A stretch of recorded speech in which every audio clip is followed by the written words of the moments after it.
ज्ञान बहुत जल्दी लोगों के बीच काफी पॉपुलर हो गया था, बिल्कुल जैसे अभी यहाँ हम इसे कुकू एफएम पर सुन रहे हैं और आप इसे बहुत पसंद कर रहे हैं। ये ब्लॉग कोई उपदेश देने वाले बाबा जी के उपदेशों का कलेक्शन नहीं था, न ही किसी तरह के तंत्र मंत्र से आपके जीवन की प्रॉब्लम सॉल्व करने की गारंटी देने की बात कहता था। यहां पंडित जी सीधे सरल शब्दों में श्रीमद् भागवत गीता के श्लोकों का अर्थ और उन्हें किस तरह असल जिंदगी में उतारा जाए ये बताते थे। पढ़ने वाले उनसे आर्ग्यूमेंट भी करते थे कि यहां पर ऐसा क्यों कहा गया है, वैसा क्यों कहा गया है, या ये असल जिंदगी में पॉसिबल है ही नहीं, वगैरह वगैरह। पंडित जी हर सवाल का स्वागत करते हैं क्योंकि सवालों से जवाबों के रास्ते खुलते हैं। कई बार सवाल हमें उस जवाब तक ले जाते हैं जिसे हम न तो पहले सोच पा रहे थे, न किसी बात को देखने का ऐसा नजरिया बना पा रहे थे। ऐसा नहीं था कि पंडित जी का गीता ज्ञान बस उनके ब्लॉग तक ही सीमित था। अभी भी अपने दोस्तों के बीच सुबह शाम की सैर या हर शाम पार्क में जमने वाली बैठक में वे कभी कभार स्पिरिचुअल डिबेट्स कर लेते थे। वहां भी उन सब में अक्सर मतभेद होते, लेकिन मनभेद कभी नहीं। पंडित जी के दोस्तों में एक वर्मा साहब भी थे। उनका शहर में खूब बड़ा कपड़ों का बिजनेस था जिसे अब उनके बेटे संभालते थे। वर्मा साहब ने तो अब खुद को पूजा पाठ और दान पुण्य तक ही सीमित कर लिया था।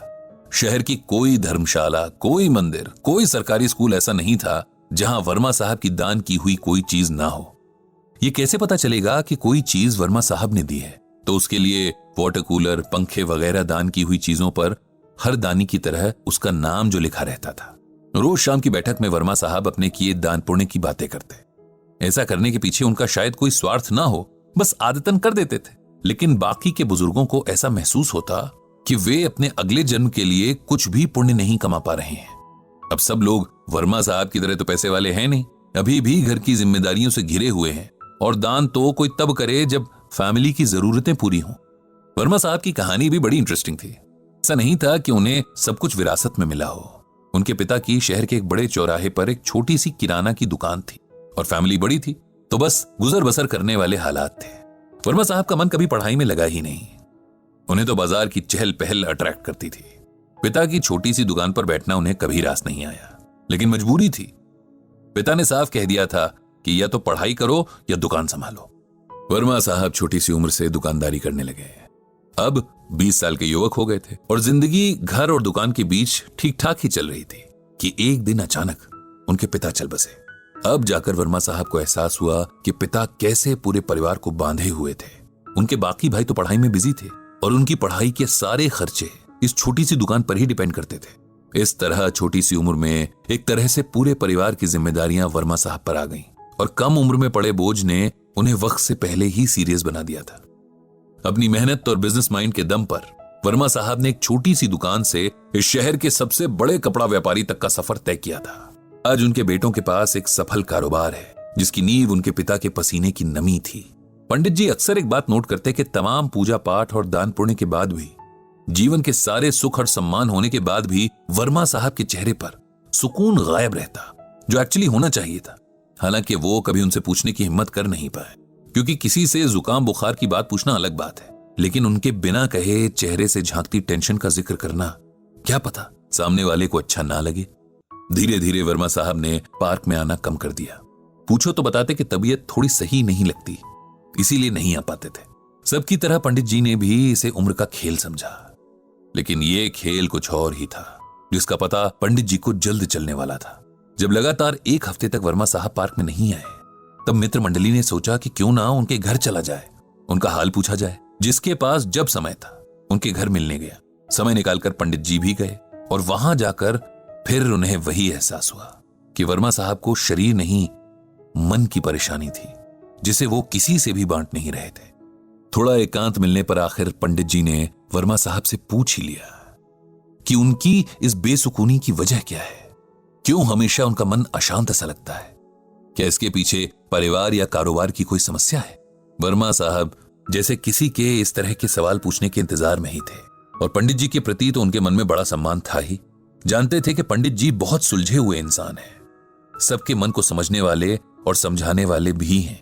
यार पंडित, मेरा मन हमेशा अशांत रहता है। मैं कितना भी पूजा पाठ करूं, दान पुण्य करूं, लेकिन मुझे शांति नहीं मिलती। मुझे हर वक्त यही लगता है कि मुझसे कुछ कमी रह रही है।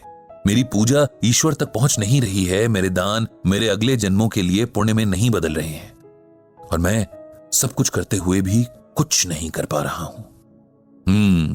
पंडित जी ने एक लंबी सांस भरी और फिर गीता का ये श्लोक पढ़ा। विहाय कामान यह करवान पुमांश चरति निस्पृह निर्ममो निरहंकार स शांतिम अधिगच्छति। इस श्लोक में भगवान श्री कृष्ण ने अर्जुन से कहा है कि जो मनुष्य सभी इच्छाओं और कामनाओं को त्याग कर ममता रहित और अहंकार रहित होकर अपने कर्तव्यों का पालन करता है, उसे ही शांति प्राप्त होती है। अब सरल शब्दों में इसका मतलब सुनो। जब हम कोई भी काम करते हैं, चाहे वो अपना रोजमर्रा का काम हो या किसी की मदद करने जैसा काम, यदि हम किसी भी तरह के स्वार्थ या अहंकार से भर कर करते हैं, तब हमें किसी भी तरह से उस काम का सुकून नहीं मिल पाता। अब जैसे हम किसी की मदद करना चाहते हैं, देखा जाए तो ये बहुत अच्छा विचार है, लेकिन इसके साथ ही हम ये भी सोचते हैं कि भाई हमारी वाहवाही हो, इस मदद या दान के बदले हमें पुण्य मिले, हमारे पाप कटें। तब हम निस्वार्थ भावना से दान नहीं कर रहे। इसीलिए हो सकता है कि हमें पुण्य तो मिल जाए लेकिन शांति न मिले। ये रूल जीवन के हर काम पर लागू होता है। अपने बच्चों को भी अपना इन्वेस्टमेंट नहीं समझना चाहिए कि आज हम इन्हें अच्छे से पालेंगे तो कल ये हमारी केयर करेंगे। उनकी अच्छी अपब्रिंगिंग यानी परवरिश हमारी ड्यूटी है। हम दान करते हैं क्योंकि हम काबिल हैं, लेकिन उसके बदले ये उम्मीद रखना कि इसके बदले हमारा प्रचार होगा, घमंड की निशानी है। और ईश्वर उस हृदय में वास नहीं करते जहां घमंड हो। इसी तरह उस हृदय में सुकून को भी जगह नहीं मिलती। अपना कोई काम करना, किसी की मदद करना हमारा फर्ज है, जिसे पूरा करना हर किसी की जिम्मेदारी है। इसके बदले कुछ मिलने की एक्सपेक्टेशन रखना गलत है। वर्मा साहब, आपने जीवन भर मेहनत की, आपको लगता है कि आपके परिवार को आपके प्रति थैंकफुल होना चाहिए। वे होंगे भी, लेकिन इस एहसान का शुक्रिया वे एक समय के बाद करना बंद कर देंगे। लेकिन आप उनसे हर समय ये सुनना चाहेंगे। ऐसा ना होने पर आपको दुख होगा, जबकि देखा जाए तो आपने किसी पर कोई एहसान नहीं किया। आपने जो किया वो परिवार के सदस्य होने के नाते आपकी रिस्पॉन्सिबिलिटी थी। हर कोई अपने परिवार और समाज के प्रति इसी तरह अपनी रिस्पॉन्सिबिलिटी निभाता है। आप पूजा पाठ करते हैं, ये भी उस भगवान के प्रति हमारा फर्ज ही है, जिसने हमें मनुष्य के रूप में जन्म दिया और इस धरती के सभी सुख भोगने का अवसर दिया। अपनी पूजा का प्रदर्शन करके भी हम उस सुख से हाथ धो बैठते हैं। इसीलिए कोई भी काम बिना घमंड और सेल्फिशनेस के किया जाना चाहिए, तब मन पर किसी तरह का बोझ नहीं होता। हम जानते हैं कि हमने अपना काम अच्छे से किया है, बाकी उसका फल जो भी मिले उसे ईश्वर और किस्मत पर छोड़ देना चाहिए। वर्मा साहब को अब समझ में आ रहा था कि कहीं ना कहीं उन्होंने आज तक जो भी किया उसमें उनका एक स्वार्थ जरूर रहा। लोगों द्वारा उनके एफर्ट्स को स्वीकारे जाने, उनका गुणगान किए जाने की इच्छा रही, और जब इसमें कहीं कोई कमी दिखी तो उनके मन का सुकून छिन गया। गीता के इस ज्ञान ने मेरी आंखें खोल दी हैं। मुझे समझ आ गया है कि शांति की राह बिना किसी अहंकार और स्वार्थ के किए काम में है। उनके चेहरे पर अब थोड़ा सुकून झलकने लगा था, देर आए दुरुस्त आए वाला सुकून। पंडित जी भी खुश थे कि आज गीता ज्ञान के कारण एक और मन को जीवन का सही रास्ता मिल गया। उन्होंने मन ही मन भगवान श्री कृष्ण और श्रीमद् भागवत गीता को प्रणाम किया और मुस्कुराते हुए अपने घर की